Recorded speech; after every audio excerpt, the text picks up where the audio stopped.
Velika mi je čast i zadovoljstvo da vas pozdravim u ime Ministarstva kulture i medija u svojstvu direktorice Direktorata za kulturnu baštinu povodom otvaranja Međunarodnog festivala čipke ovdje u Kotoru, mjestu univerzalnih vrijednosti, materijalne i nematerijalne kulturne baštine.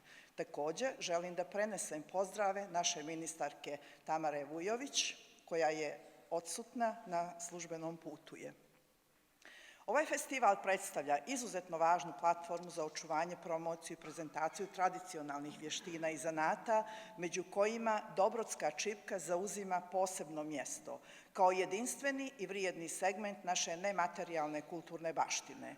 Vještina koja je od 2013. godine od strane države upisana kao nematerijalno kulturno dobro od nacionalnog značaja.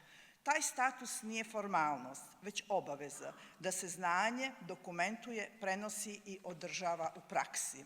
Zato nije slučajno što se ovaj festival održava upravo u Kotoru, gradu jedinstvenih univerzalnih vrijednosti.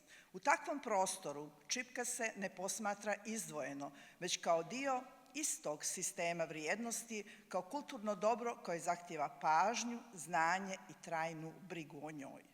Njena složenost izrade, ljepota i istorijska vrijednost svjedoče o vještinama i kreativnosti generacija koje su brižljivo stvarale i pronosile ovu čipku. Zato je značajno što ovaj festival okuplja različite tradicije čipkarstva, omogućavajući da se Dobrotska čipka sagleda u širem kontekstu, ali i da se njena specifičnost jasnije prepozna. Posebnu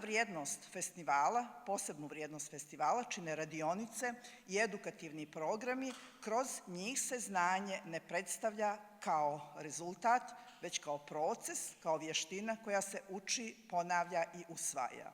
U tom procesu ključnu ulogu ima gospođa Nada Radović, zvanični čuvar i nosilac nematerijalnog kulturnog dobra, koja svoje znanje i umijeće u kontinuitetu prenosi na mlađe generacije, kako bi se Dobrotska čipka sačuvala od zaborava i trajala, ali i direktorica OJU muzeji Galerije Kotor, Dušica Ivetić, koja daje puni doprinos u tom procesu. Ministarstvo kulture i medija Crne Gore prepoznaje i snažno podržava inicijative koje imaju za cilj valorizaciju i prezentaciju nematerijalne kulturne baštine, kao i njeno približavanje široj javnosti i publici, posebno mladim generacijama.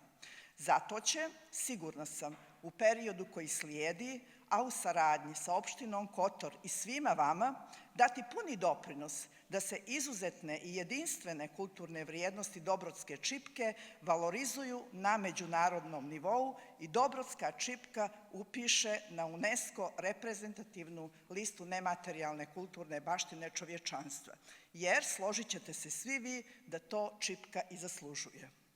Zahvaljujem se organizatorima OJU muzeji Kotor, direktorici Dušici Ivetić, na doprinosu koji je već prepoznatljiv u promociji i prezentaciji Dobrotske čipke, kao i partnerima, posebno opštini Kotor, na posvećenosti i trudu uloženom u realizaciji ovog značajnog međunarodnog događaja.